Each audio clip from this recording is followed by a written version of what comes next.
கர்த்தருடைய பரிசுத்த நாமத்திற்கு மகிமை உண்டாகட்டும்.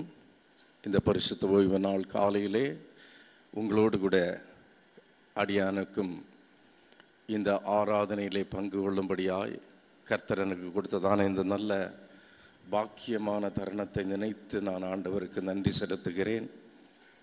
இந்த நாளிலே இந்த ஆராதனையிலே கலந்து கொண்டிருக்கிறதான விசுவாசிகளாகிய பெரியோர்களாகிய மற்றும் சிறு பிள்ளைகள், முதியோர்கள், உங்கள் அனைவரையும் ஆண்டவராகிய இயேசு கிறிஸ்துவின் இனிய நாமத்திலே வாழ்த்தி வரவேற்கிறேன். குறிப்பாக நான் அதிகமாய் நேசிக்கிறதான மிகவும் அறிமுகமான போதகர் ஐயா அவர்களுக்கு என் இருதயத்தின் ஆழத்திலிருந்து நன்றியையும் வாழ்த்துதலையும் தெரிவித்துக் கொள்கிறேன். குறிப்பாக இந்த சபை எனக்கு புதிது அல்ல.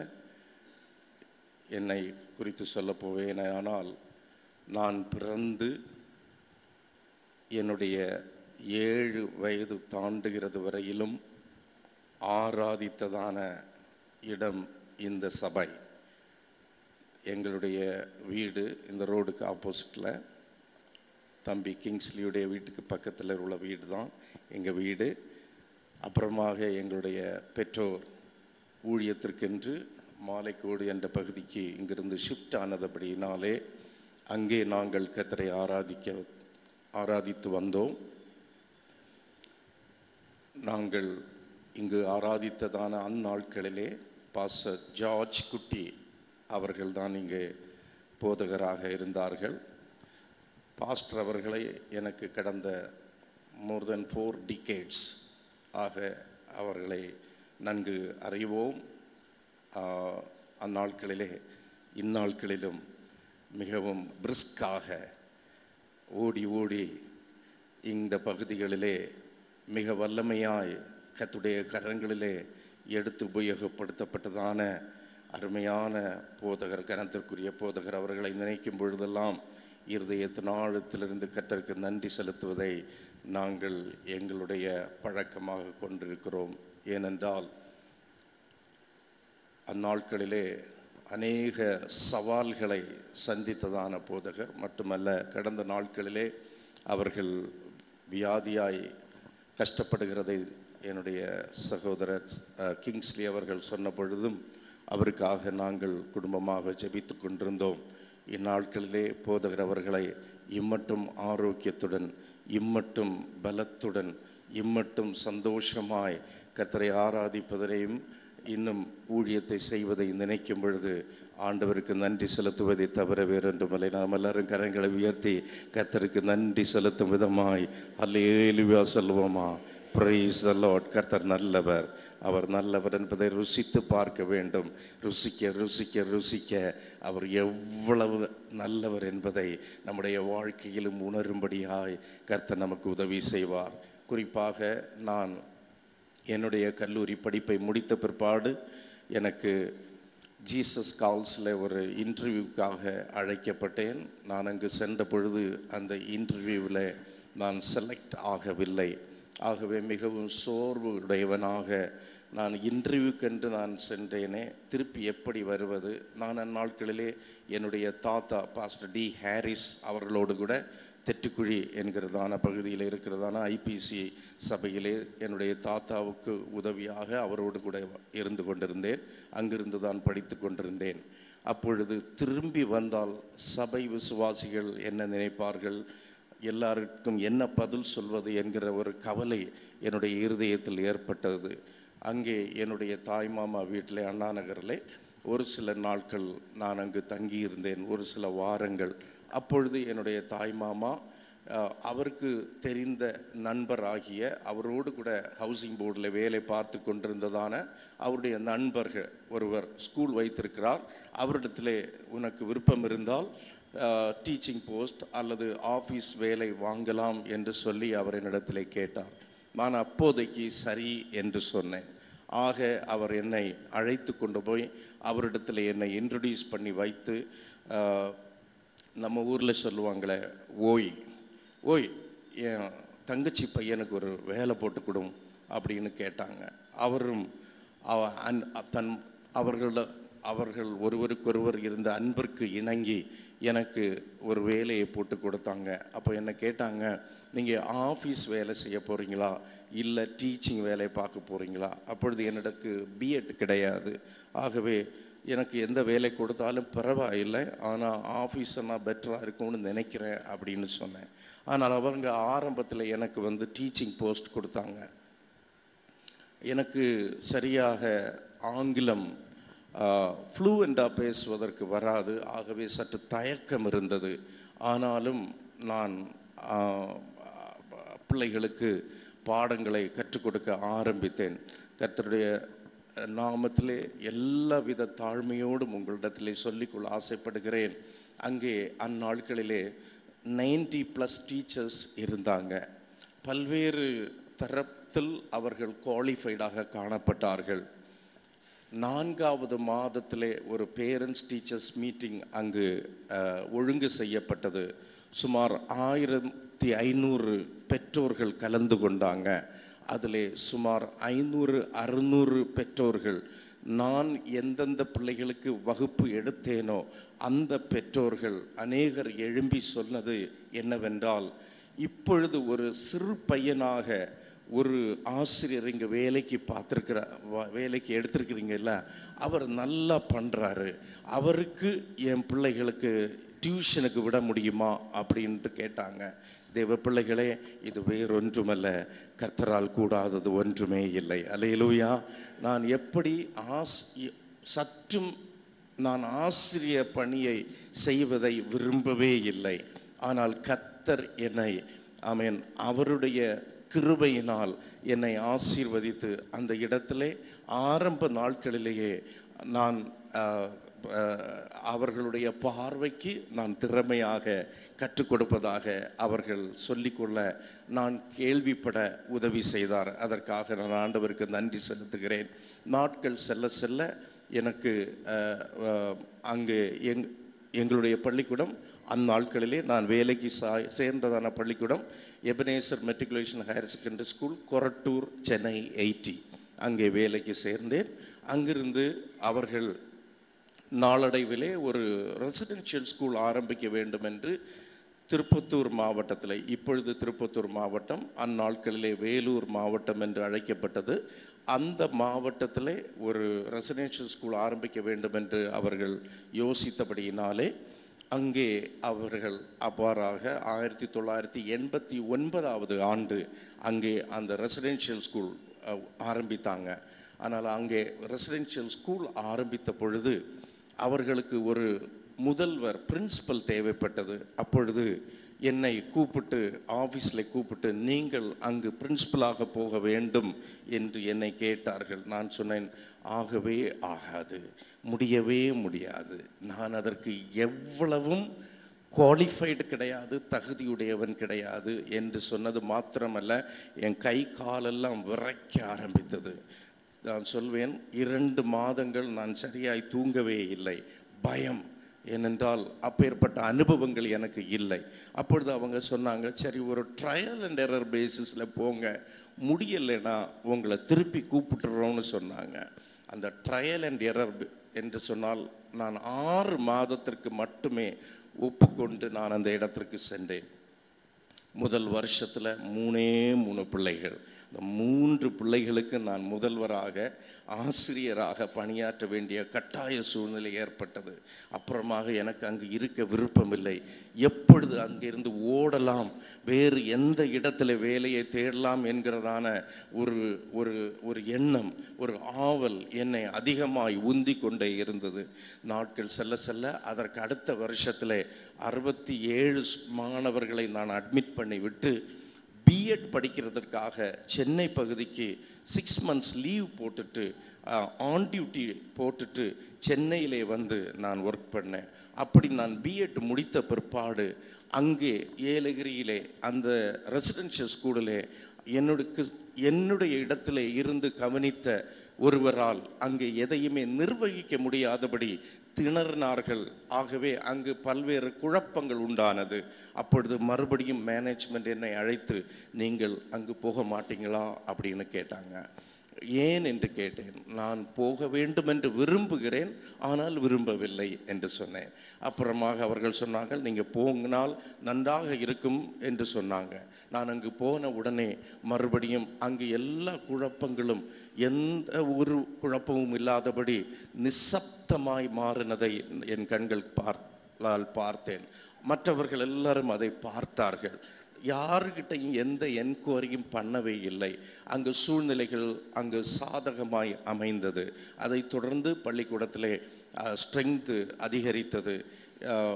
சுமார் 12 நாடுகளிலிருந்து வெளிநாட்டு பிள்ளைகள் வந்து அங்கு கல்வி பயின்றார்கள். இந்த கோவிட் வரைக்கும் சுமார் 10-12 நாடுகளிலிருந்து அங்கே வந்து பிள்ளைகள் படித்தார்கள். சவுத் கொரியன்ஸ் படித்தாங்க, நேபாளிஸ், பங்களாதேஷிஸ், சிங்கப்பூர், மலேசியா, சைனா, இப்பேற்பட்ட நாடுகளிலிருந்து, சிலான், பர்மா, இப்பேற்பட்ட நாடுகளிலிருந்தும், மிடில் ஈஸ்ட் கண்ட்ரீஸிலிருந்தும் பிள்ளைகள் வந்து படித்தார்கள். அநேகர் கிறிஸ்துவை அறிந்து கொள்வதற்கு ஏதுவாய் அந்த பள்ளிக்கூடத்தை கர்த்தர் இந்நாட்களிலே, அந்நாட்கள் தொடங்கி இந்நாட்கள் வரைக்கும் கர்த்தர் ஆசீர்வதித்தார். அது மாத்திரமல்ல, சுமார் 107 நாடுகளிலே எங்களுடைய பள்ளிக்கூடத்திலே படித்ததான மாணவர்கள் ஸ்ப்ரெட் அவுட் ஆகி இருக்க கர்த்தர் உதவி செய்தார். எல்லாருடைய வாழ்க்கையிலும் நாங்கள் கற்றுக் கொடுத்ததான, ஆண்டவரை பற்றி கற்றுக் கொடுத்ததான அந்த தேவ அன்பு அவர்களுடைய இருதயத்தின் ஆழத்திலே பதிக்கப்பட்டிருக்கிறது. சுமார் 80% இந்துக்கள், முஸ்லிம்ஸ் தான் படித்தார்கள், 20% தான் கிறிஸ்தவர்கள் படித்தார்கள். ஆனால் எல்லா ஞாயிற்றுக்கிழமையும் நாங்கள் ஆங்கில ஆராதனையை அங்கு நடத்தி வருகிறோம். கம்பல்சரியாக எல்லாரும் அட்டென்ட் பண்ணணும். அது மாத்திரமல்ல, எல்லா நாளும் ஸ்கூல் டேஸ்லும் காலையிலே 20 minutes டிவோஷன் நடக்கும். ஒரு வேத பகுதியிலிருந்து ஒரு வசனத்தை வாசிப்போம், கொயர் பாடலை பாடுவார்கள், ஒரு வசனத்தை வாசிப்போம், ஒரு எக்ஸார்டேஷன் கொடுப்போம், அப்படி ப்ரேயர் பண்ணி முடிப்போம். இவ்வாறாக ஒவ்வொரு நாளும் கர்த்தருடைய வசனத்தை அவர்களுக்கு கற்றுக் கொடுப்பதற்குரியதான பாக்கியத்தை கர்த்தர் எங்களுடைய வாழ்க்கையிலே தந்தார். அதற்காக கர்த்தருக்கு நன்றி செலுத்துகிறேன். மட்டுமல்ல, 1994 ஆண்டு அந்த மேனேஜ்மெண்ட்டுடைய மகள், ஒரே மகள், அவர்களை எனக்கு ப்ரப்போஸ் பண்ணி நான் அவர்களை திருமணம் செய்து கொள்ள கர்த்தர் எனக்கு உதவி செய்தார். அவங்க பாஸ்டர் சுந்தரம் என்று நீங்கள் கேள்விப்பட்டிருப்பீர்கள். பள்ளியாடி அங்கே AC apostolic Christian assembly Purasawalkam அந்த சபையை எஸ்டாப்ளிஷ் பண்ணதான பாஸ்டர் சுந்தரமுடைய ஓன் பிரதருடைய கிராண்ட் டாட்டர் என்னுடைய மனைவி. ஆக நான் ஏன் இவ்வளவு இன்ட்ரோடக்ஷனை சொன்னேன் என்றால், நான் கர்த்தர் என்னோடு கூட இருந்தபடியினாலே கர்த்தர் இவ்விதமாய் கர்த்தர் என்னை உயர்த்தினார் என்பதை சாட்சியாக உங்களுக்கு அறிவிக்கிறேன். நாம் எப்பொழுதெல்லாம் கர்த்தரை தேடுகிறோமோ, நாம் எவ்வாறு கர்த்தருக்கு உண்மையாக இருக்கிறோமோ, உண்மையாக இருக்கிற ஒருவரையும் அல்லது கர்த்தரை தேடுகிற ஒருவரையும் கர்த்தர் ஒருபொழுதும் கைவிடாத நேசராய் நம்மோடு கூட இருக்கிறவர், நம்மை ஆதரிக்கிறவராய், நம்மை வழி நடத்துகிறவராய், நம்மை உயர்த்துகிறவராய், நம்மை காப்பாற்றுகிறவராய் நம்முடைய ஆண்டவர் இருக்கிறார். அல்லேலூயா! எத்தனை பேர் ஆமென் சொல்றீங்க? கர்த்தருக்கு ஸ்தோத்திரம். இந்நாளிலும் நம்முடைய தியானத்திற்கென்று ஒரு வசனத்தை வாசிக்க கேட்டுக்கொள்கிறேன். ஆமோஸ் தீர்க்கதரிசியின் புஸ்தகம்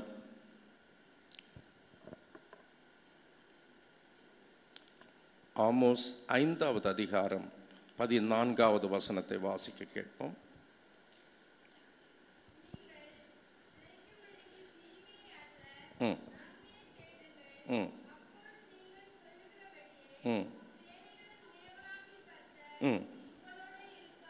போதும். நாம் கண்களை மூடி ஒரு நிமிடம் ஜெபிப்போம். நேசிக்கிற எங்கள் நல்ல ஆண்டவரே, இந்த நல்ல காலை நேரத்திற்காக நாங்கள் உம்மை துதிக்கிறோம். ஆண்டவரே, உம்முடைய வார்த்தையை நீர் எங்களுக்கு தந்திருக்கிறீர். இதை எங்களுக்கு பிட்டு பங்கிட்டு தாரும். ஆண்டவரே, நீர் எங்களுக்கு ஆசீர்வதித்து தாரும். உம்முடைய வார்த்தைகள் எங்கள் உள்ளங்களிலே ஊடுருவி பாய்ந்து செல்லவும், அவைகள் 100 மடங்கு ஆசீர்வாதத்தை எங்களுடைய வாழ்க்கையிலே வர்ஷிக்க பண்ணுவதாக அமையவும் கர்த்தரின் நாளிலே எங்களுக்கு உதவி செய்வீராக. ஆண்டவரே, ஆண்டவரே, அடியானை தாழ்த்தி சிலவில் நிழலுக்குள் மறைத்தருளும். நீர் ஒருவரே வெளிப்படுவீராக. உம்முடைய நாமத்திற்கு சகல துதியும் கனமும் மகிமையும் ஏறெடுக்கிறோம். இயேசுவின் நாமத்தில் ஜெபிக்கிறோம் பிதாவே, ஆமென். இங்கே ஆமோஸ் தீர்க்கதரிசி ஒரு வார்த்தையை தீர்க்க தரிசனமாய் சொல்லுகிறார். என்ன? இதை இஸ்ரவேல் ஜனங்களை பார்த்து சொல்லுகிறதை பார்க்கிறோம். கர்த்தரை ஆராதிக்கிற ஒரு ஜனக்கூட்டத்தை பார்த்து தீர்க்கதரிசியாகிய ஆமோஸ் சொல்லும் பொழுது, நீங்கள் பிழைக்கும்படிக்கு தீமையை அல்ல நன்மையை தேடுங்கள், அப்பொழுது நீங்கள் சொல்லுகிறபடியே சேனைகளின் தேவனாகிய கர்த்தர் உங்களோடே இருப்பார். அல்லேலூயா. இங்கே நீங்கள் சொல்லுகிறபடியே சேனைகளின் தேவனாகிய கர்த்தர் உங்களோடே இருப்பார். அப்போ நீங்கள் சொல்லுகிறபடியே என்று சொல்லும் பொழுது இஸ்ரவேல் ஜனத்தார் அவர்களுடைய வாழ்க்கையிலே கர்த்தர் எங்களோடே இருக்கிறார், அனுதினமும் இருக்கிறார் என்று அவர்கள் சொல்லிக் கொள்ளுகிற பழக்கம் அவருடைய வாழ்க்கையிலே காணப்பட்டது.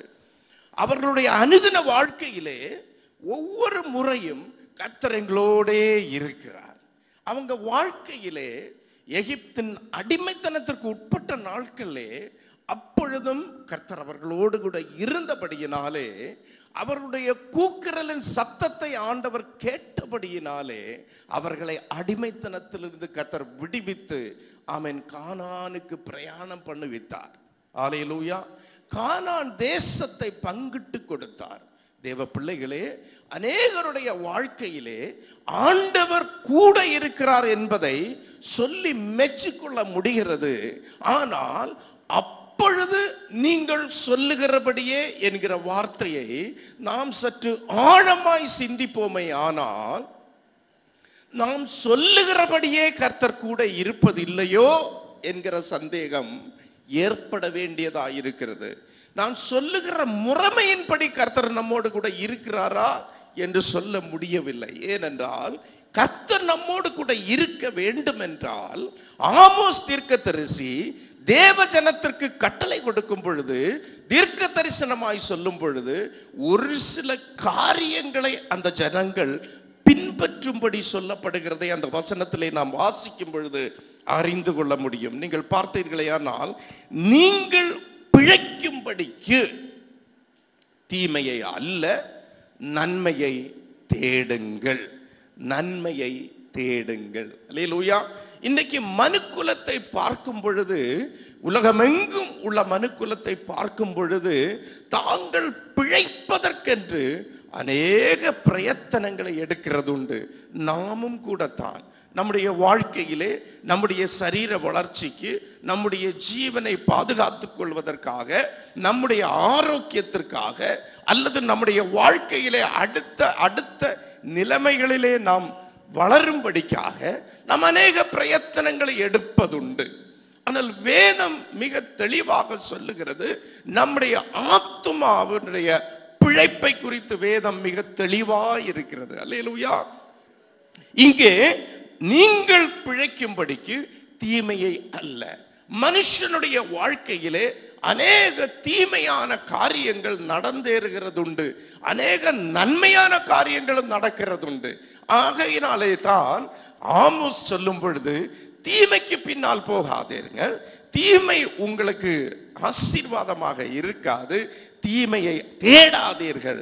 நீங்கள் பிழைக்க வேண்டுமேயானால் எதை தேட வேண்டும்? நன்மையை தேட வேண்டும். வேதம் மிக தெளிவாக நமக்கு கற்றுத்தருகிற ஒரு சில காரியங்களை நான் சொல்வேனே, ஆனால் வேதம் சொல்லுகிறது, உங்கள் செவியை சாய்த்து என்னிடத்தில் வாருங்கள், அப்பொழுது உங்கள் ஆத்துமா பிழைக்கும் என்று ஏசாயா தீர்க்கதரிசி 55:3 வாசிக்கிறோம். அப்போ வேதம் நம்மை கற்பிக்கிறது என்னவென்றால், இந்த ஜீவனுள்ளோர் தேசத்திலே ஜீவனோடு கர்த்தர் நம்மை வைத்திருக்கும் பொழுது நாம் நிச்சயமாய் பிழைத்திருக்கிறோம். அல்லேலூயா. பிழைத்திருக்கிற நாம் நம்முடைய வாழ்க்கையிலே மற்றொரு பிழைப்புக்குரிய காரியங்களை நாம் தேட வேண்டியவர்களாய் இருக்கிறோம். ஜீவனுள்ளோர் தேசத்திலே ஜீவனோடு இருக்கும்படிக்காய் நாம் அநேக காரியங்களை தேடுகிறோம்.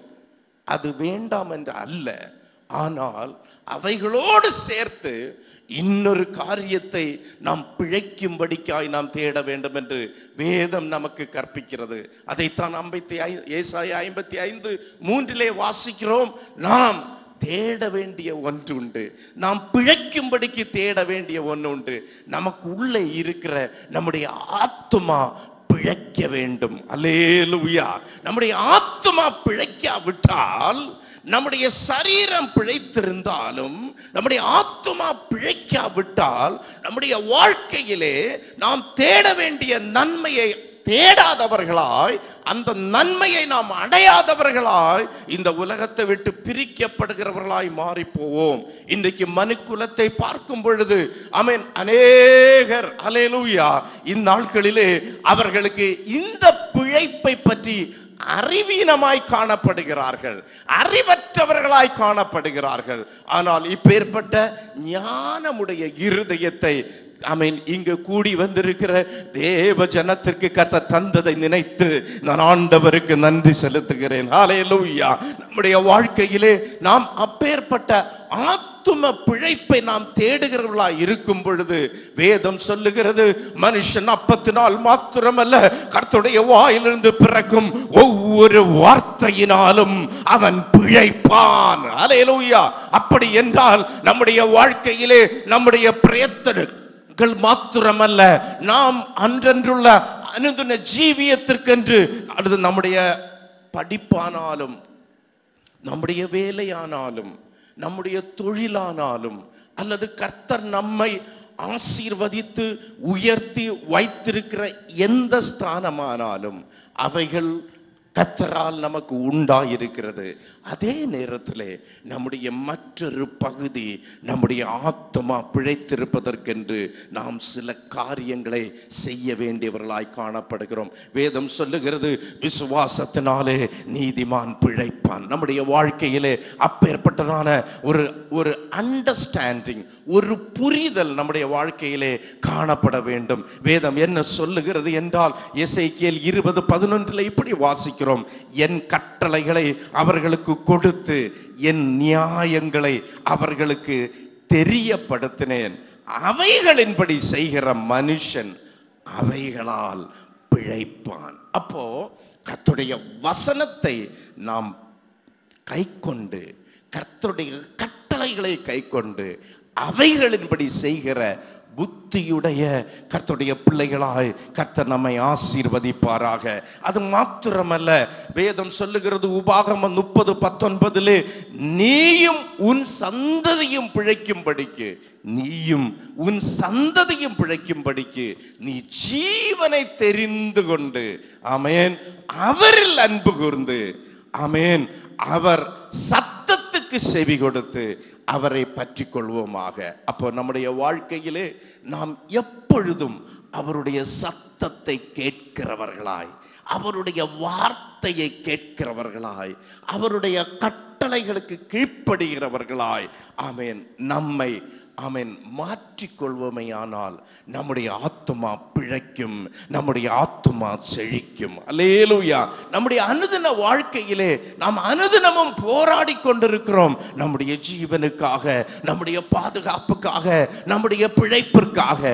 அதை விட எல்லாவற்றை விட மிக முக்கியமானது நம்முடைய ஆத்துமா பிழைக்க வேண்டும். அல்லேலூயா. நம்முடைய ஆத்துமா பிழைக்கும் பொழுது நாம் சில நன்மையான ஈவுகளை தேவனுடைய கரத்திலிருந்து பெற்றுக்கொள்வதற்கு கர்த்தர் நம்மை தகுதியுடையவர்களாய் மாற்றுவார். அது மாத்திரமல்ல, வேதம் நமக்கு மிக தெளிவாய் கற்றுக் கொடுக்கிற ஒரு காரியம் என்னவென்றால், 2 தீமோத்தேயு 2:11 இப்படி வாசிக்கிறோம், நாம் அவரோட கூட மரித்தோமையானால் நாம் அவரோட கூட பிழைத்தும் இருக்கிறோம். அப்படி என்றால் நாம் அவரை ஆமென் ஞான ஸ்நானத்தின் மூலமாய் நாம் பாவங்களுக்கு செத்து நாம் அவரோடு கூட பிழைத்தவர்களாய் காணப்படுகிறோம். நாம் மரித்தவர்கள் அல்ல, நாம் பிழைத்திருக்கிறவர்களாய் காணப்படுகிறோம். நம்முடைய ஆத்மா பிழைத்து கொண்டிருக்கிறது. அல்லேலூயா.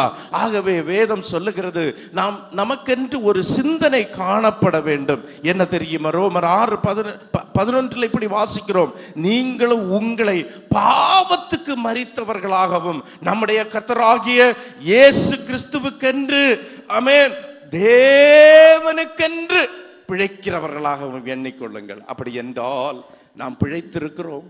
நாம் பிழைத்திருக்கிற ஒவ்வொரு நாளும் நாம் எதை எண்ணிக்கொண்டிருக்க வேண்டும்? எதை எண்ணிக்கொண்டிருக்க வேண்டும்? தேவனுக்கென்று நான் பிழைத்திருக்கிறேன். அல்லேலூயா.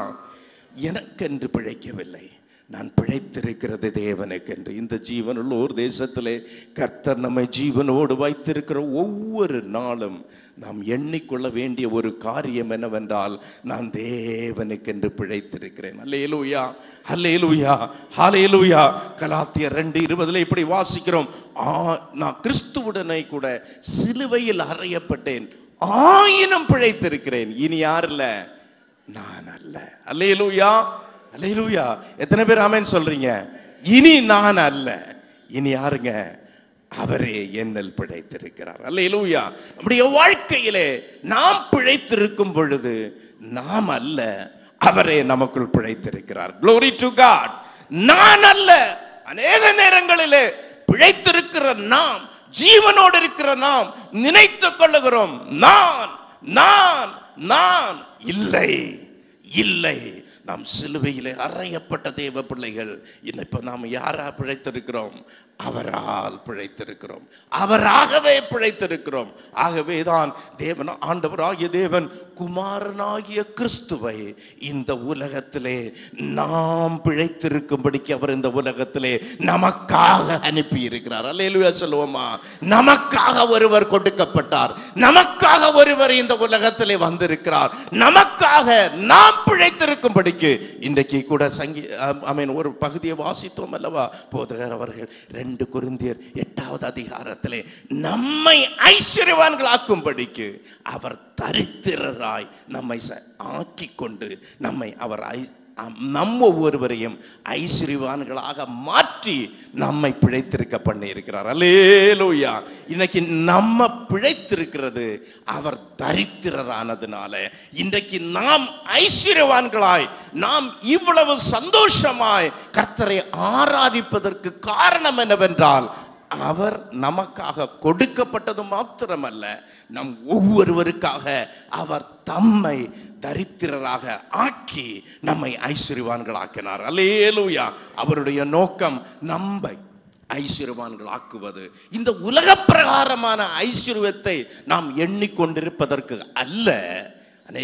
ஐஸ்வர்யம் என்று சொல்லும் பொழுது அநேகருடைய பார்வை உலக பிரகாரமான ஐஸ்வர்யத்தை மேல் கண்கள் போகிறது. அது அல்ல. நாம் அவரை தேடும் பொழுது முதலாவது தேவனை, முதலாவது கர்த்தரை, அவருடைய ராஜ்யத்தை நாம் தேடும் பொழுது பின்பு இவைகளெல்லாம் என்ன செய்யப்படும்? கூட்டி கொடுக்கப்படும். முதலாவது தேட வேண்டியதை நாம் தேடும் பொழுது கர்த்தர் நம்மை இந்த உலகத்திலையும் நம்மை ஐஸ்வர்யவான்களாக்குவார். அது மாத்திரமல்ல, ஆமென், நம்முடைய ஆத்மா பிழைத்திருக்கும்படிக்கு நன்மையான சகல ஈவுகளை கொண்டும் கர்த்தர் நம்மை ஆதரிப்பார். வாசிக்கலாம் மறுபடியும் இதே 5வது அதிகாரம் 14வது வசனத்தை வாசிக்கும் பொழுது மறுபடியும் வாசிக்கும். நீங்கள் பிழைக்கும்படிக்கு தீமையை அல்ல நன்மையை தேடுங்கள். அல்லேலூயா. அப்போ நாம் சிலவற்றை தேட வேண்டியவர்களாக இருக்கிறோம். இது யாருக்கு சொல்லப்பட்டிருக்கிறது? ஆண்டவரை ஆராதிக்கிற தேவ பிள்ளைகளுக்கு, இஸ்ரவேல் வம்சத்தாருக்கு சொல்லப்படுகிறது. இவர்கள் ஆராதிப்பதற்கென்றே கர்த்தர் அவர்களை வெளியே கொண்டு வந்தார். ஆராதிக்கிற கூட்டம். ஆனால் அவர்களை பார்த்து ஆமோஸ் தீர்க்கதரிசனம் உரைக்கும் பொழுது நீங்கள் நன்மையை தேடுங்கள். அல்லேலூயா. இன்றைக்கு நாம் இந்த உலகத்திலே வாழ்ந்து கொண்டிருக்கும் பொழுது சில நேரங்களிலே நாம் நன்மைக்காய் பிரயாசப்பட்டாலும் சில தீமைகள் நம்முடைய வாழ்க்கையிலே நம்மை சுற்றி சுற்றி வந்து கொண்டே இருக்கும். வேதம் சொல்லுகிறது, நாம் தேட வேண்டிய சிலவற்றை உண்டு, அவைகளை நாம் தேட வேண்டும். வேதம் சொல்லுகிறது, பாருங்கள், எரேமியா 29வது அதிகாரம் 12வது வசனத்தை வாசிக்க கேட்போம். அப்பொழுது நீங்கள் கூடி வந்து என்னை தொழுது கொண்டு என்னை நோக்கி விண்ணப்பம் பண்ணுவீர்கள், நான் உங்களுக்கு செவி கொடுப்பேன். உங்கள் முழு இருதயத்தோடும் என்னை தேடுவீர்களே ஆனால் என்னை தேடுகையில் கண்டுபிடிப்பீர்கள். அல்லேலூயா சொல்லுவோமா? அப்போ தேவ பிள்ளைகள் தேட வேண்டியதற்கு ஒரு ஒரு ஒரு ஒரு பிரமாணம் இருக்கிறது, ஒரு ஒழுங்கு இருக்கிறது. என்ன தெரியுமா? நாம் கூடி வந்து, அல்லேலூயா, அதற்காகத்தான் நாம கூடி வந்திருக்கிறோம். ஆமென். ஹல்லேலூயா. எதுக்கு தெரியுமா? அவரை தொழுது கொள்ளும்படியாய், அவரை ஆவியோடும் உண்மையோடும் தொழுது கொள்ளும்படியாய் இந்த பகல் வேளையில் நாம் கூடி வந்திருக்கிறோம். இந்த காலை வேளையில் கூடி வந்திருக்கிற உங்கள் ஒவ்வொருடைய விண்ணப்பங்களையும் கர்த்தர் கேட்கிறது மாத்திரமல்ல, அவைகளுக்கு கர்த்தர் செவி கொடுக்கிறவராயிருக்கிறார். ஹல்லேலூயா, ஹல்லேலூயா. நம்முடைய வாழ்க்கையில் விண்ணப்பங்களை கர்த்தர் கேட்கிறவராயிருக்கிறார், அவைகளுக்கு பதில் தருகிற தேவனாயிருக்கிறார். வேதம் சொல்லுகிறது, அப்பொழுது நீங்கள் கூடி வருகிறது மாத்திரமல்ல, என்னை தொழுது கொள்ளணும், அது மாத்திரமல்ல, என்னை நோக்கி விண்ணப்பம் பண்ணணும். அப்பொழுது கர்த்தர் நமக்கு செவி கொடுக்கிறவராய் இருக்கிறார். அது மாத்திரமல்ல, கர்த்தரை தேடணும்னா அரை இருதயத்தோட, கால் இருதயத்தோட, முக்கால் இருதயத்தோட அல்ல, முழு இருதயத்தோடும் நாம் அவரை தேட வேண்டும். அல்லேலூயா. சங்கீதம் 22:26 இப்படி சொல்லுகிறது, கர்த்தரை தேடுகிறவர்கள் அவரை துதிப்பார்கள், உங்கள் இருதயம் என்றென்றைக்கும் வாழும். அல்லேலூயா. இன்றைக்கு நாம் அவரை தொழுது கொள்ள கூடி வந்திருக்கிறோம். தொழுது கொள்ள கூடி வந்திருக்கிற நம்முடைய வாய்களிலே கர்த்தரை துதிக்கிறதான துதி உண்டாக வேண்டும். அல்லேலூயா. கர்த்தரை நாம் தொழுது கொள்ளும் பொழுதெல்லாம், ஆமென், நாம் கூடி வரும் பொழுதெல்லாம் கர்த்தரை நாம், ஆமென், துதிக்கிறவர்களாய் காணப்பட வேண்டும். நம்முடைய வாயிலே துதி புறப்பட புறப்பட ஒன்று நடந்து கொண்டு இருக்கும் தெரியுமா? நம்முடைய இருதயம் வாழ்ந்து கொண்டே இருக்கும். ஒரு அல்லேலூயா சொல்லுவோமா சத்தமாய்? ஆமென். கர்த்தரை நாம் துதிக்கும் பொழுது ஒரு வாழ்க்கை, அங்கே ஒரு ஜீவன் உண்டாகும். என்ன தெரியுமா? இருதயம் வாழும். Praise the Lord. இருதயம் வாழும். அல்லேலூயா. இருதயத்துக்கு நிறைய ட்ரீட்மெண்ட் எல்லாம் இருக்கு. அந்த எந்த ட்ரீட்மெண்ட்டும் இங்கே எல்லா ட்ரீட்மெண்ட்டை விடவும் வித்தியாசமான ஒரு வாழ்க்கை நம்முடைய இருதயத்திற்கு உண்டாக வேண்டுமே ஆனால் நாம் கூடி வந்திருக்கிற இடத்துல கர்த்தரை துதித்து கொண்டே இருக்கணும். எத்தனை பேருக்கு அந்த அனுபவம் இருக்கிறது? நாம் கூடி வரும் பொழுதெல்லாம் ஆண்டவரை துதித்து கொண்டிருக்கணும். அல்லேலூயா. நம்முடைய வாழ்க்கை முழுக்க கர்த்தரை துதித்து கொண்டே இருப்போமையானால் வாழ்க்கை முழுக்க நம்முடைய இருதயம் வாழ்ந்து கொண்டே இருக்கும். எத்தனை பேர் ஆமென் சொல்றீங்க? நம்முடைய இருதயம் வாழணும்னு சொல்றவங்க எல்லாரும் கரங்களை உயர்த்தி மறுபடியும் ஆண்டவருக்கு நன்றி செலுத்துவோமா?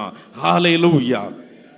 வேதம் சொல்லுகிறது, கர்த்தரை கண்டடையத்தக்க சமயத்திலே நாம் என்ன செய்யணும்? அவரை தேட வேண்டும். கர்த்தரை கண்டடையத்தக்க சமயத்திலே, சமயம் வாய்த்தாலும் வாய்க்காவிட்டாலும் நாம் கர்த்தரை தேடுகிறவர்களாய் காணப்பட வேண்டும். ஒவ்வொரு சூழலிலும் நம்ம கர்த்தரை ஒரு ஆசாவை குறித்து பார்க்கிறோம் அல்லவா? 2 நாளாகம புஸ்தகம் வாசிக்கலாமா? 2 நாளாகம புஸ்தகம் 15வது அதிகாரத்தை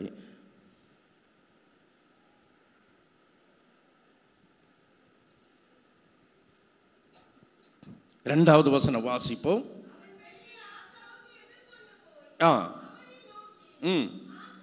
ஆசாவே, யூதா பென்யமீன் கோத்திரங்களின் சகல மனுஷரே கேளுங்கள், நீங்கள் கர்த்தரோடு இருந்தால் அவர் உங்களோடு இருப்பார். நீங்கள் அவரை தேடினால் உங்களுக்கு வெளிப்படுவார். அவரை விட்டீர்களே ஆனால் அவர் உங்களை விட்டு விடுவார். ஹல்லேலூயா, ஹல்லேலூயா.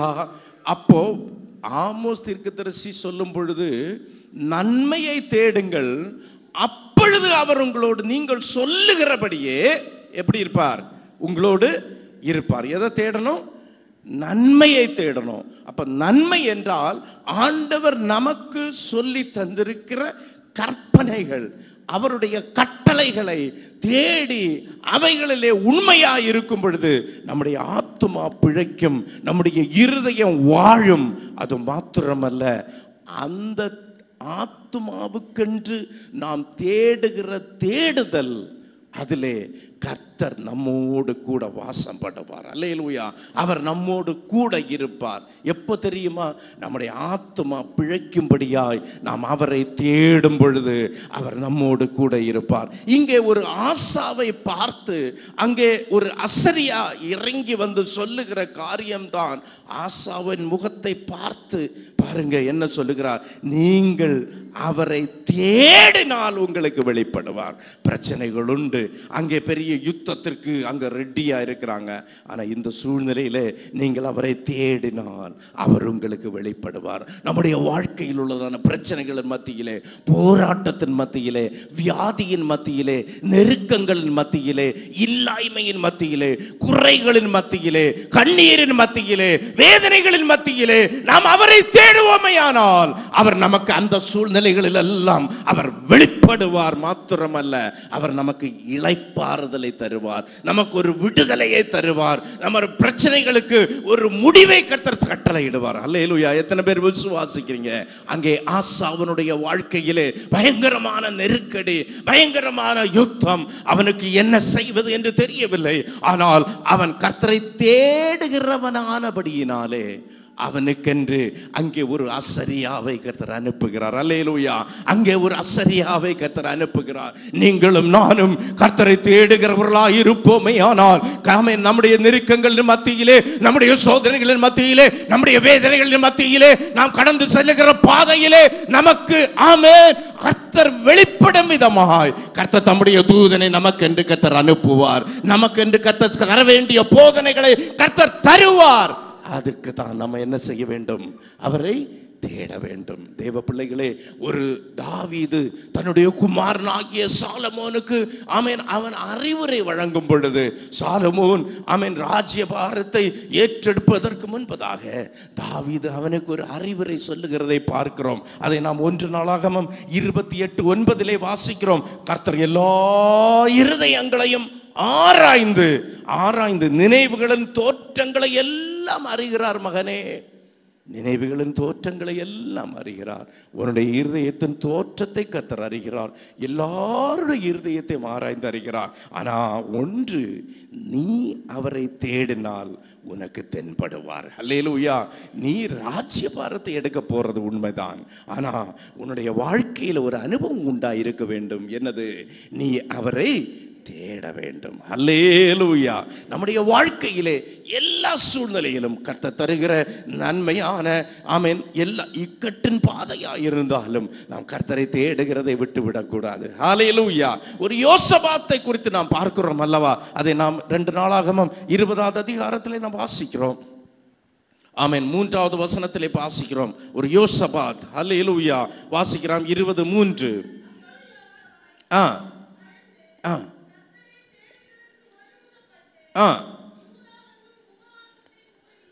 ஆமென். அங்கே கர்த்தரை தேடுகிறதற்கு அங்கே என்ன உண்டாகிறது?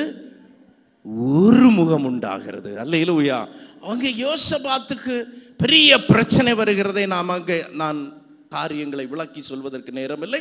ஆகவே நான் அவைகளுக்கு போகவில்லை. எல்லாருக்கும் தெரிந்த விஷயம் தானே. அங்கே யோசபாத் ராஜாவினுடைய வாழ்க்கையிலே அவனுக்கு விரோதமாய் எழும்பின கூட்டத்தார் நெருங்கி வருகிற நேரத்திலே அங்கே ஆமென் அங்கே என்ன சொல்லப்படுகிறது? கர்த்தரை தேடுகிறதற்கு ஜனங்களை கூட்டுவிக்கிறான். அங்கே உபவாசத்தை அறிவிக்கிறான். அதற்கு முன்பதாக என்ன தெரிவிக்கிறான்? ஒரு முகம். அல்லேலூயா. அல்லேலூயா.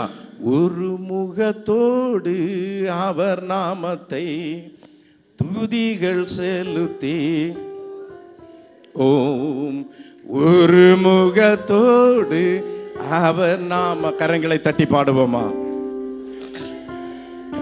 போற்றிடுவோம். அல்லேலூயா தேவனுக்கே, அல்லேலூயா கர்த்தருக்கே, அல்லேலூயா பரிசுத்தர்க்கே, அல்லேலூயா ராஜனுக்கே, அல்லேலூயா தேவனுக்கே, அல்லேலூயா கர்த்தருக்கே, அல்லேலூயா பரிசுத்தர்க்கே, அல்லேலூயா ராஜனுக்கே, அப்ப கர்த்தரை தேடணும்னா ஒரு முகம் தேவை. அல்லேலூயா. கர்த்தரை தேடுகிறது அறகுறையாக அல்ல, முழு மனதோடும் ஒரு முகத்தோடும். அது மாத்திரமல்ல, அந்த அதிகாரத்திலே நாம் அநேக காரியங்களை கற்றுக்கொள்ள முடிகிறது.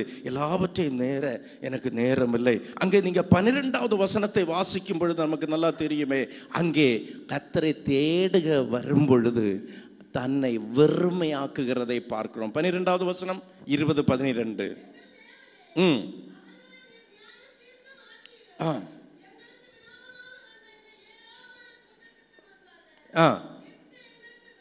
நிற்க எங்களுக்கு பலன் இல்லை. பாருங்க, அவனுடைய வாழ்க்கையிலே சொல்றான் முதல் முறையா, நிற்க எங்களுக்கு பலன் இல்லை. கர்த்தர் யுத்த வீரர்களை கொடுத்தாங்க, ஆமென், ஜனக்கூட்டத்தை கொடுத்திருக்கிறாங்க. ஆனா அது எதுவுமே அவனுக்கு என்ன தரப்போறதில்லை, வெற்றியை தரப்போறது இல்லை. கர்த்தர் சில காரியங்களை நமக்கு தந்திருக்கலாம், சில நன்மைகளையும் ஆசீர்வாதங்களையும் இந்த உலகத்தில் தந்திருக்கலாம். அது எதுவுமே நம்முடைய வாழ்க்கையின் வெற்றிக்கு அது சாதகமாக இருக்கும்னு யாரும் நினைக்கக்கூடாது. அல்லேலூயா. நம்முடைய வாழ்க்கையிலே ஒன்றே ஒன்று நம்ம கூட இருக்கும், ஒன்றே ஒன்று நமக்கு சாதகமாய் கடைசி வரையிலும் தலை தூக்கி நிற்கக்கூடியது என்னவென்றால், தேவ சமூகத்திலே நாம் அவரை தேடுகிறவர்களாய் காணப்பட வேண்டும். நம்முடைய பிரச்சனைகளின் மத்தியிலே, கண்ணீரின் மத்தியிலே, போராட்டத்தின் மத்தியிலே, யுத்தங்களின் மத்தியிலே, சத்துருக்கள் நம்மை நெருக்குகிற மத்தியிலே நாம் அவரை தேடும் பொழுது நம்ம ஒன்று சொல்லணும், எனக்கு பலன் இல்லை ஆண்டவரே, I am zero, you are my hero என்று சொல்கிறதான ஒரு அனுபவம் நம்முடைய வாழ்க்கையில காணப்பட வேண்டும். வாசிக்கலாம் அந்த வசனத்தை. ஒன்று பலனும் இல்லை, இப்போ மூளையும் இல்லை. அல்லேலூயா. மூளையும் போயிடுச்சு, மூளை ஃபங்க்ஷன் ஆகுதான்னு தெரியல, என்ன செய்யணும்னு எங்களுக்கு தெரியல. அதுக்கு அடுத்து 2 காரியங்கள் எனக்கு இல்லை. என்னெல்லாம் இல்லை? பலனும் இல்லை, அப்புறம் சத்தமாக சொல்லுங்க. எங்களுக்கு ஒரு சபை உண்டு, அங்கே சென்னை பட்டணத்தில் ரெட் ஹில்ஸ் தாண்டி அலமாதி என்கிற கிராமத்தில் ஒரு சபை உண்டு. சுமார் 250 பேர்லேருந்து 300 பேர் வரைக்கும் எல்லாரும் வந்தால் 350 வரைக்கும் வருவாங்க. எல்லாரும் இதே மாதிரி கேள்வி கேட்டு கேட்டு தட்டி எழுப்ப வேண்டியது இருக்கும். ஆமீன். இந்த சபை மிக மூத்த சபை. ஆமீன். பழங்காலத்து சபை, பழம்பெரும் விசுவாசிகள் வசனத்தை நன்றாய் ஆமீன் அறிந்து கரைச்சு குடித்த சபை. அல்லேலூயா. ஆகவே நான் அதிகமான விவரங்களுக்கு போக வேண்டிய அவசியம் இல்லை. இங்கே 2 காரியங்கள் சொல்லப்பட்டிருக்கிறது. என்னெல்லாம்? பலன் இல்லை, அப்புறம் மூளை வேலை செய்யலைன்னா என்ன ஆச்சுது? அவ்வளவுதான், ஜஸ்ட் ஒரு வெஜிடபிள் மாதிரி, அப்படியே தான். அவன் நிற்க பலன் இல்லை, அப்புறம் என்ன செய்யணும்னு மூளை வேலை செய்யலை. இந்த சூழ்நிலையில ஒன்று மாத்திரம் வேலை செய்யுது. என்ன தெரியுமா? கண் பார்வை வேலை செய்யுது. ஹல்லேலூயா. அவரை நோக்கி இருக்கிற கண்கள், அவைகளுக்கு பார்வை உண்டாயிருந்தது. ஹல்லேலூயா. இன்றைக்கு அநேக காரியங்களிலே நமக்கு பலனற்றவர்களாய் காணப்படலாம், துணையற்றவர்களாய் நாம் நிற்கலாம். ஆமீன். அநேகருடைய துணையை நாம் எதிர்பார்த்து காத்திருந்து நாம் ஏமாந்து போனவர்களாய் இருக்கலாம். ஆனால் ஒன்று மாத்திரம் நாம் அறிந்து கொள்ள வேண்டும், நம்முடைய கண்கள் மாத்திரம் நம்முடைய தேவாதி தேவனை நோக்கி பார்க்குமையானால் எல்லா சூழ்நிலைகள் மத்தியிலும் நாம் அவரை நோக்கி பார்ப்பது மாத்திரமல்ல, நம்மை நாம் வெறுமையாக்குகிறதான அந்த அனுபவம் நமக்கு காணப்பட வேண்டும். நம்மை முற்றிலுமாய் நம்முடைய அனுபவம் என்ன என்றல்ல, நாம் யார் என்னென்றல்ல, நமக்கு என்ன இருக்கிறது என்றல்ல, ஒண்ணுமே இல்லாதவர்களாய் நம்மை வெறுமையாக்கினவர்களாய் நாம் அவருடைய திருமுகத்தை நோக்கி பார்க்கிற கண்களை கர்த்தர் நமக்கு இந்த பகல் வேளையிலே தருவாரையானால் நம்முடைய வாழ்க்கையிலே சில மிக அசாத்தியமான சில காரியங்களை சாதிப்பதற்கு கர்த்தர் நம்மை ஆமென் பலப்படுத்த கனப்படுத்துவார் என்பதிலே எந்த சந்தேகமும் இல்லை.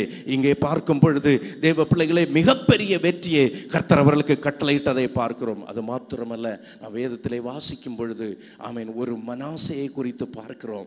அவனுடைய வாழ்க்கையிலே ஆமென், மனாசே எசேக்கியா ராஜா மரித்த பிற்பாடாக அவனுடைய 12வது வயதிலே அந்த எருசலேமை ஆண்டு கொள்வதற்கு கர்த்தர் அவனை ஆமென் அங்கே ராஜ்யபாரத்திலே உட்கார வைத்ததை பார்க்கிறோம். ஆனால் அவனுடைய வாழ்க்கையில் என்ன நடந்தது தெரியுமா? தகப்பனார் பின்பற்றினதை எல்லாம் கைவிட்டு அவன் விருப்பப்படியே நடந்து கொண்டான். அப்போ அவனுக்கு என்ன வந்தது தெரியுமா? என்ன வந்தது? 2 நாளாகமம் 33வது அதிகாரத்திலே உள்ளதான் அந்த ஒரு வசனத்தை வாசிக்க ஆசைப்படுகிறேன். 12வது வசனம். இப்படி அவன் நெருக்கப்படுகிறான். இப்படின்னா எப்படி? இவன் கட்டப்பட்டு பாபிலோனுக்கு கொண்டு போகப்படுகிறான். ஏன் தெரியுமா? கர்த்தரை ஆராதிக்க வேண்டியவன், விக்கிரக தோப்புகளை அழிக்க வேண்டியவன், பாவத்திற்கு ஜனங்களை அனுமதிக்க கூடாதவன், அவன் அவர்களை பாவத்துக்கு அனுமதித்து அவனும் பாவம் செய்து அவன் இப்பொழுது கட்டப்பட்டவனாய் ராஜ்யபாரத்தை இழந்தவனாய் எங்க கொண்டு போகப்படுகிறான்?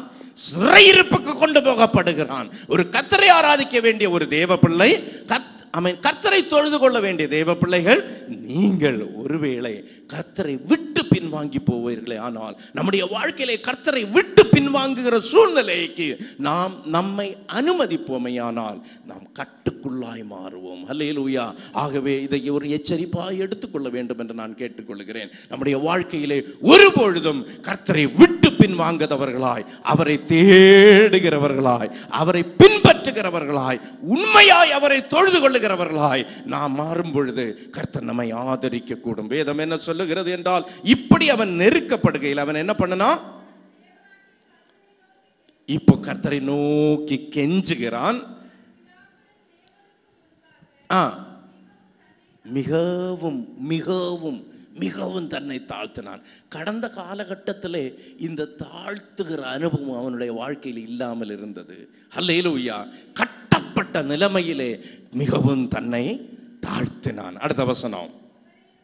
இப்போ அவரை நோக்கி முதல்ல கெஞ்சினான், 2வது தன்னை தாழ்த்தினான், மிகவும் தாழ்த்தினான், 3வதாய் அவரை நோக்கி பார்க்கிறான். Praise the Lord. நம்முடைய வாழ்க்கையிலே எப்பேற்பட்ட சூழ்நிலை ஆனாலும் நாம் அவரை நோக்கி பார்ப்போமே ஆனால் கர்த்தர் நம்மை ஆதரிக்க கூடும். கர்த்தருடைய ஆமென் வாசிக்கலாம். விண்ணப்பம் பண்ணி கொண்டிருக்கிற பொழுது அவன் கெஞ்சுதலுக்கு இறங்கி அவன் ஜெபத்தை கேட்டு அவனை திரும்ப பிரைஸ் தி லார்ட்.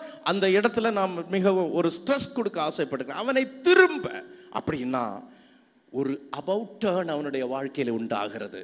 அவன் இழந்தவைகளை பெற்றுக்கொள்ளும்படியாய், அவன் இழந்த ராஜ்ய பாரத்தை பெற்றுக்கொள்ளும்படியாய், இழந்த ஆசீர்வாதங்களை பெற்றுக்கொள்ளும்படியாய், தான் பறிகொடுத்த அனைத்தையும் திரும்ப பெற்றுக்கொள்ளும்படியாய், திரும்ப அவனை ஒரு அபவுட் டர்ன் லைஃப் அவனுக்கு உண்டாகிறது. கர்த்தருடைய பிள்ளையே, இன்றைக்கு உங்களுக்கும் நமக்கு ஒவ்வொருவருக்கும் கர்த்தர் ஒரு அபவுட் டர்னை தருவாராக, ஒரு திரும்புதலை தருவாராக. நம்முடைய வாழ்க்கையிலே சிலவற்றை நாம் இழந்தவர்களாய் இருப்போமையானால் இந்த கால வேளையிலே ஆண்டவரை தேடுவதற்கென்று, உண்மையாய் அவரை தேடுவதற்கென்று, அவரை நோக்கி கெஞ்சுவதற்கென்று, அவருடைய சன்னிதானத்திலே நம்மை தாழ்த்தி கொள்வதற்கென்று ஒரு முடிவை எடுப்போமையானால், ஒரு தீர்மானத்தை எடுப்போமையானால் கர்த்தர் நம்மை ஆதரிக்க போதுமானவராயிருக்கிறார். அல்லேலூயா. நன்மையை தேடுங்கள் என்று சொன்னோம். அப்பொழுது நீங்கள் சொல்லுகிறபடியே அவர் என்ன செய்வார்? உங்களோட இருப்பார். ஹல்லேலூயா. வேதம் ஆதியாகம புஸ்தகம் 26:3 இப்படி வாசிக்கிறோம். 2:3. அதாவது ஒரு ஈசாக்கை பார்த்து ஆண்டவர் சொல்லும் பொழுது இப்படி சொல்லுகிறார். ஆபிரகாமின் நாட்களிலே ஏற்பட்டதான ஒரு பஞ்சம் இன்றைக்கு உண்டாயிருந்தது உண்மைதான். ஆனா நீ எகிப்துக்கு போகாத. நீ எங்க போகாத? நீ எகிப்துக்கு போகாதே. இந்த கேராரிலே நீ குடியிரு. நான் உன்னோட இருப்பேன். உன்னை இங்கே இங்கே இங்கே உன்னை ஆசீர்வதிக்க போகிறேன். இன்றைக்கு அநேகருக்கு ஒரு குழப்பம். இந்த சபையில் ஆராதிக்கிறதா, அந்த சபையில் ஆராதிக்கிறதா, இங்கே இருக்கிறதா, அங்கே இருக்கிறதா? தேவ பிள்ளையே, கர்த்தர் உன்னை எங்க வைத்திருக்கிறாரோ நீ அங்கே உண்மையாய் கர்த்தர் கர்த்தரை ஆராதிப்பாயானால், நீ அங்கே இருக்கிற இடத்திலே கர்த்தரை தொழுது கொள்வாயானால், கர்த்தர் உன்னை ஒரு ஈசாக்கை 100 மடங்கு ஆசீர்வாதத்தினால் ஆசீர்வதித்ததை போல உங்களையும் என்னையும் கர்த்தர் ஆசீர்வதிக்க அவர் போதுமானவராய் இருக்கிறார். அல்லேலூயா சொல்லுவோமா? தேவ பிள்ளைகளே, அவனுடைய வாழ்க்கையிலே அநேக ஆமென், அவனே ஏற்கனவே உயிர் தப்பி பிழைச்சவன். அல்லேலூயா. ஒரு கல்வாரி ஆமென் ரத்தத்தினால் மீட்கப்பட்டவன். அல்லேலூயா. ஆமென். அவனுடைய சிறு வயதிலே ஆமென் அவனை ஆண்டவர் பலி கொடுக்கும்படியாய் கொண்டு போகப்பட்டவன். அவன் மோரியா தேசத்திலே மீட்கப்பட்டவன். அல்லேலூயா. தேவ பிள்ளைகளை, உங்களை கர்த்தர் மீட்டதற்கு ஒரு நோக்கம் உண்டு. கர்த்தர் உங்களை ஆசீர்வதிக்கணும். எதுக்கு தெரியுமா? எதுக்கு தெரியுமா? உங்களை கொண்டு நீங்கள் 100 மடங்கு ஆசீர்வாதத்தை நீங்கள் செய்கிற காரியங்களிலே, நீங்கள் விதைக்கிற விதையிலே, அல்லேலூயா, அது ஊழியமானாலும் சரி, அது வேறு காரியமானாலும் சரி, கர்த்தர் உங்களை ஆசீர்வதிக்க வேண்டுமே. ஆனால் ஒரு காரியத்தை நாம் கற்றுக்கொள்ள வேண்டும். இங்கே இருன்னு சொன்னா அங்கே இருக்கணும். Praise the Lord. கர்த்தர் சொல்லுகிறதை செய்யணும். அல்லேலூயா சொல்லுவோமா? அப்பொழுது கர்த்தர் அவனோடு கூட இருந்தபடியினாலே என்ன நடந்தது தெரியுமா? அந்த பஞ்ச நாட்களிலே, அந்த பஞ்ச தேசத்திலே, ஒரு ஹோப்பும் இல்லாத நேரத்தில், எந்த ஒரு ரிட்டர்ன் கிடைக்க வாய்ப்பில்லாத நேரத்தில் கர்த்தர் ஆசீர்வதித்தபடியினாலே, கர்த்தர் ஈசாக்கோடு கூட இருந்தபடியினாலே 100 மடங்கு ஆசீர்வாதத்தை பெற்றுக்கொள்வதற்கு கர்த்தர் அவனை தகுதியுடையவர்களாக மாற்றினார். இன்றைக்கு என்னை கேட்டுக்கொண்டிருக்கிற அருமையான தேவ பிள்ளைகளே, உங்களையும் என்னையும் இன்றைக்கு கர்த்தர் அப்பேற்பட்ட ஒரு ஆசீர்வாதத்தினால் நிரப்பும்படிக்காய் கர்த்தர் சொல்லி இருக்கிற சில காரியங்களை நாம் கடைபிடிக்க கடமைப்பட்டிருக்கிறோம். வேதம் என்ன சொல்லுகிறது? ஒரு ஈசாக்கோடு கூட இருப்பேன் என்று சொல்லி வாக்கு பண்ண ஆண்டவர் உங்களோடும் என்னோடும் இன்று பகல் வேளையிலே கூட இருப்பார். அல்லேலூயா. நான் வேதம் என்ன சொல்லுகிற? கர்த்தர் ஒரு மோசையோடு கூட இருந்தார். விவரிக்க போகவில்லை. ஒரு யோசுவாவோடு கூட இருந்தார். ஒரு யோசுவாவுடைய வாழ்க்கையிலே ஜனங்களை அவன் யோர்தானுக்கு அக்கறைப்படுத்தினார். அது மாத்திரமல்ல, எரிகோ மதிலை கடக்க செய்தார். எரிகோ மதிலை இடிக்க பண்ணினார். அது மாத்திரமல்ல, ஒரு சூரியனையும் சந்திரனையும் பகல் முழுவதும் தரித்து நிற்க பண்ணினார். அல்லேலூயா. கர்த்தர் உங்களை கொண்டு சில காரியங்களை செய்ய வேண்டுமேயானால் கர்த்தர் நம்மோடு கூட இருக்கணும். அல்லேலூயா. கர்த்தர் நம்மோடு இருப்பாரையானால் சொத்து முக்கியமல்ல, செல்வம் முக்கியமல்ல, அழகு முக்கியமல்ல, படிப்பு முக்கியமல்ல, வேறு எந்த சம்பத்து முக்கியமல்ல. கர்த்தர் உன்னோடு இருப்பாரையானால் உன்னை கொண்டு அநேக காரியங்களை செய்வதற்கு அவர் போதுமானவராய் இருக்கிறார். கரங்களை தட்டி கர்த்தருடைய நாமத்தை மகிமைப்படுத்துவோமா? இந்த நாட்களிலே கர்த்தர் அநேக காரியங்களை இந்த தேசத்திலே செய்யும்படிக்கு, இந்த சபையை இன்னும் அதிகமாய் பயன்படுத்தும்படிக்காய் அவருடைய கரங்களிலே நம்மை தாழ்த்தி ஒப்புக் கொடுப்போமையானால் தேசமெங்கும் கர்த்தருடைய சுவிசேஷத்தை அறிவிக்கும்படிக்கு இந்த சபையை இன்னும் கருவியாய் கர்த்தர் உபயோகப்படுத்த அவர் போதுமானவராய் இருக்கிறார். அல்லேலூயா. தேவ பிள்ளையே, ஒரு கிதியோனோடு கூட இருந்து கர்த்தர் வாக்கு பண்ணின தேவன் ஹல்லேலூயா நம்மோடு கூட இருப்பார். நம்மோட கூட இருந்து கர்த்தர் நம்மை ஆசீர்வதிப்பார். நீ தண்ணீர்களை கடக்கும் போது நான் உன்னோடு இருக்கிறேன், அவைகள் உன்னோடு புரளுவதில்லை என்று சொன்ன ஆண்டவர். தேவ பிள்ளைகளே, நீ பிரச்சனைகளை சந்திக்கும் பொழுது கர்த்தர் கூட இருந்தா போதும். பிரச்சனையை பற்றி நீ கவலைப்பட வேண்டாம்.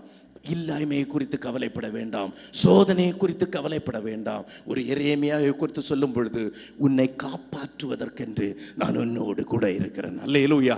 உன்னை காப்பாற்றுவதற்கு கர்த்தர் உங்களை காப்பாற்றுவார். கர்த்தர் உங்களோடு கூட இருப்பாரையானால் கர்த்தர் உங்களை காப்பாற்றுவதற்கு அவர் போதுமானவராக இருக்கிறார். எத்தனை பேர் ஆமென் சொல்றீங்க?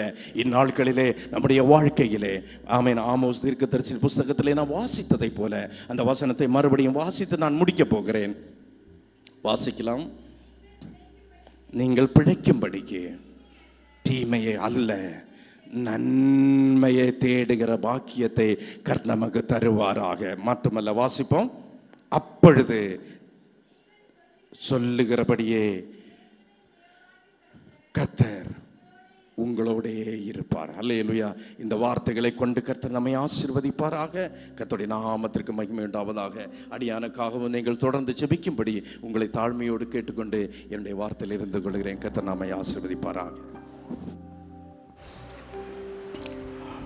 நம்ம எல்லாரும் எழுப்பி நிற்போம்.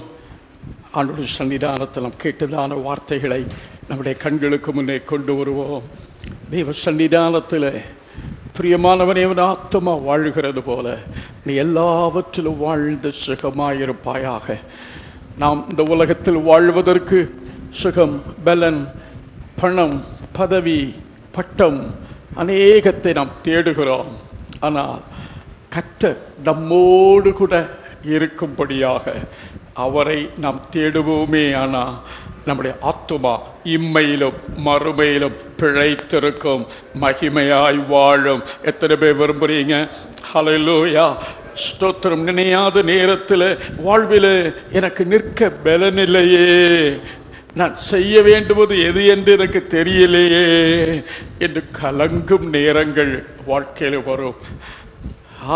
விரும்புகிறது அல்ல, விரும்பாதது நமது வாழ்வில் நடக்கும் சூழ்நிலைகள் வரும்.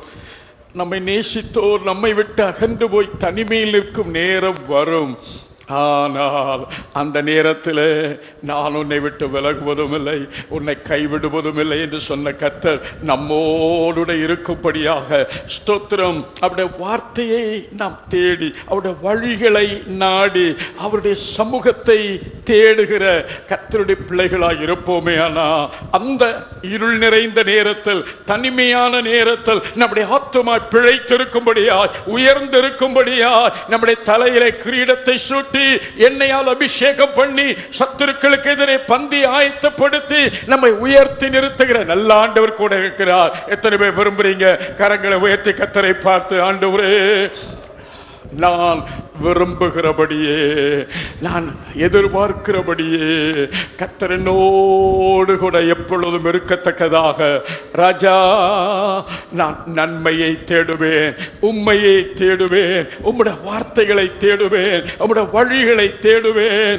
நான் உம்மையே நான் காத்திருப்பேன். என் ஆத்துமா பிழைத்திருக்கும் பொழுது நான் எல்லாவற்றிலும் வாழ்ந்து சுகமாயிருப்பேன். அல்லேலூயா, ஸ்தோத்திரம். அநேகர் பணத்தை நாடி பணத்தை பெற்றுக்கொண்டு அழிந்து போனார்கள். பட்டங்களை வாங்கி, பதவிகளை வாங்கி பெருமை கொண்டவர்களாய், மதிகேடு நடப்பித்தவர்களாய் அழிந்து போனார்கள்.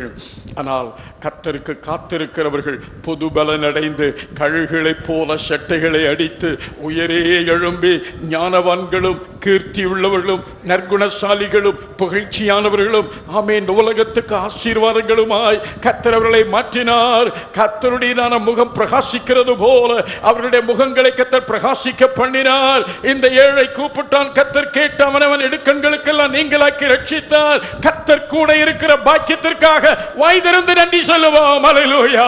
கர்த்தரை தேடுகிறவன் ஒரு பொழுதும் கைவிடப்படுவதில்லை. ஹல்லேலூயா. வாய்திறந்து நன்றி சொல்லுவோம். என் பிள்ளைகள் கர்த்தருக்கு முன்னே பிழைப்பார்களாக, என் குடும்பம் கர்த்தரோடு கூட காணப்படுவதாக. நாங்கள் கர்த்தரால் பிழைக்கப்படுகிற, ஆமென், பிழைப்பூட்டப்படுகிற மக்களாய் காணப்பட கிருபை செய்யும். உம்மோடு சேர்ந்த ஒரு வாழ்வாய் எங்களுடைய வாழ்வு அமையட்டும் ராஜா. அல்லேலூயா. வாலாகாமல் தலையாக, கீழாகாமல் மேலாக கர்த்தர் நம்மை நடத்துவாராக. ஆமென். அனுபவ சாட்சியை நாம் கேட்டோமே. நிற்க பலன் இல்லை, தகுதி இல்லை, முடியாது என்று எண்ணிய இடத்திலே கர்த்தர் உயர்த்தி திடப்படுத்தி மகிமைப்படுத்த வல்லவராயிருந்தார். ஹல்லேலூயா, அல்லேலூயா. தம்பி, தங்கச்சி, நீ கர்த்தரை தேடினால் உன்னையும் கர்த்தர் அவனமாய் வாழ வைப்பார். எத்தனை பேர் விரும்புறீங்க? கரங்களை வைத்து கர்த்தரை ஸ்தோத்திரம் பண்ணு. ஒப்பு கொடுத்த ஸ்தோத்திரம் வாய் திறந்து ஜெபம் பண்ணு. ஹல்லேலூயா. ஓ, எனக்கு என்ன செய்யணும்னு தெரியல, வாழ்க்கையில் நிற்க பலன் இல்லை.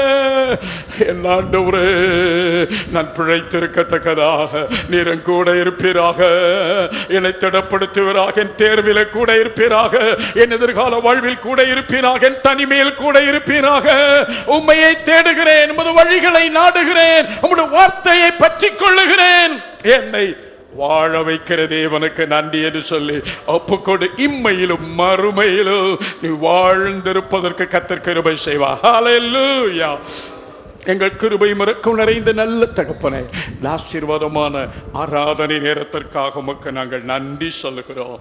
திவ்ய வார்த்தைகளை எங்களுக்கு ஞாபகப்படுத்தி அனுபவத்தின் மூலமாக எங்களை உற்சாகப்படுத்தி கர்த்தருடைய சன்னிதானத்தில் உறுதிப்படுத்தி நாங்கள் ஆண்டவரோடு ஒன்றாய் பிழைத்திருக்கத்தக்கதாக இம்மையிலும் மறுமையிலும் நாங்கள் கர்த்தருடைய ஆசீர்வாதங்களின் சொந்தக்காரராய் மகிழ்ந்திருக்க வாழ்ந்திருக்க கர்த்தாவே எங்களை ஞாபகப்படுத்தின தயவுக்காக நன்றி. நம்முடைய திவ்ய வார்த்தை சுமந்து வந்து நம்முடைய தாசனை கரத்தினுள் மறைத்தருளும். எளிய நிலைமையில ஆண்டவரை தேடின நம்முடைய தாசன் அவருடைய முற்பிதாக்கள் கர்த்தரை தேடி ஆராதித்து சேவித்தவர்கள் அந்த நீதியை கர்த்தர் கணக்கிட்டு எளியவனை கர்த்தர் ஆதரித்து மகிமைப்படுத்தின தயவுக்காக நன்றி. இன்றும் அந்த மனத்தாழ்மையோடு தாழ்மையிலிருந்தேன், தள்ளாடி நடந்தேன், கர்த்தர் தயவாய் என்னை நினைவு கூர்ந்து என்னை வாழ வைத்தார் என்று சொல்லி சந்தோஷ சாட்சியை சொல்வதற்கு நீ பாராட்டின கிருபைக்காக உமக்கு நன்றி. அவரையும் அவருடைய துணை தலைமுறை அவர் நடத்துகிற ஸ்தாபனங்கள் கர்த்தாவே நீர் ஆசீர்வதிப்பீராக. உம்முடைய நாமத்தை உயர்த்த, உம்முடைய வார்த்தையை மகிமைப்படுத்த, அநேகரை கர்த்தருக்குள்ளே வழி நடத்த நீ பயன்படுத்தின எல்லா முகாந்தரங்களுக்கு நாங்கள் நன்றி சொல்கிறோம். கடைசி மூச்சு வரை விஸ்வஸ்ததையோடு இருந்து பல்லாயிரங்களை பல லட்சங்களுக்கு அனுகிரகமாய் மாற்றுவதற்கு கரத்தினிழல் மறைப்பீராக. இந்த நாளிலே கர்த்தருடைய நாமத்தில் சபையாய் அவரை ஒன்று கூட நாங்கள் வாழ்த்தி ஆசீர்வதிக்கிறோம். பிரியாத பிரசன்ன தாசனோடு குடும்பத்தோடு பணிகளோடும் என்றும் உண்டாயிருப்பதாக. இந்த நல்வார்த்தைகளை கேட்ட எங்களுடைய பிள்ளைகள் ஆண்டவரே வாலிபர்கள் நாங்கள் கர்த்தருடைய சன்னிதானத்தில் விழிப்படைந்து உம்மை சார்ந்து உம்மை பற்றி கொண்டு தகுதி இல்லாத இடத்துல எங்களை கொண்டு போய் தகுதிப்படுத்தி வாழ வைக்கிற ஒரு நல்ல தேவனை நாங்கள் தேடுவதற்கும் நாடுவதற்கும் சார்ந்து கொள்வதற்கும் எங்களுக்கு கிருபை தருவீராக ராஜா. அந்த உணர்வை எங்களுக்கு தந்ததற்கு நன்றி. இம்மையிலும் மறுமையிலும் நாங்கள் வாழ்ந்திருக்கத்தக்கதாக எங்களை தாழ்த்தி அர்ப்பணிக்கிறோம். பிரியாத பிரசன்னம் ஒவ்வொருவரோடு கூட இருக்கட்டும். தொடர்ந்து நடக்கிற ஞாயிறு பள்ளி பிரியாதாமேன் கர்த்தருடைய சமூகத்தில் ஆசீர்வாதமாய் எங்களுடைய பிள்ளைகள் மாறுவதற்கு காரணமாக்குவீராக. மீண்டும் நாங்கள் கூடி வருவரேலும் மேகத்துக்குள் மறைத்துக் கொள்ளும். இயேசு ரட்சகன் நாமத்தில் இவைகளை தாழ்மையோடு கேட்கிறோம் எங்கள் நல்ல பிதாவே. என் ஆத்துமாவே கர்த்தரை ஸ்தோத்திரி, என் முழு உள்ளமே பரிசுத்த நாமத்தை ஸ்தோத்திரி. என் ஆத்துமாவே கர்த்தரை ஸ்தோத்திரி. கர்த்தர் செய்கிற சகல உபகாரங்களை மறவாதே. ஆமென். இப்பொழுது நம்முடைய இரட்சகரும் கர்த்தருமான இயேசு கிறிஸ்துவின் கிருபையும் பிதாவாகிய தேவனுடைய அன்பும் பரிசுத்த ஆவியானவருடைய அன்பு ஐக்கியமாறுதல் வழிநடத்தல் பாதுகாவல் நம் அனைவரோடும் நாம் வேண்டிக் கொண்ட ஒவ்வொரு விண்ணப்பத்தோடும் சகல பரிசுத்தவான்களோடும் குறிப்பாக இந்த நாளில் கர்த்தருடைய வார்த்தையை பகர்ந்த கர்த்தருடைய தாசனோடு குடும்பத்தோடும் பணிகளோடும் என்றும் உண்டாயிருப்பதாக. ஆமென். ஹல்லேலூயா, ஹல்லேலூயா, ஹல்லேலூயா. யாவருக்கும் நன்றி. கர்த்தர் தாமே உங்களை ஆசீர்வதிப்பாராக. ஆமென்.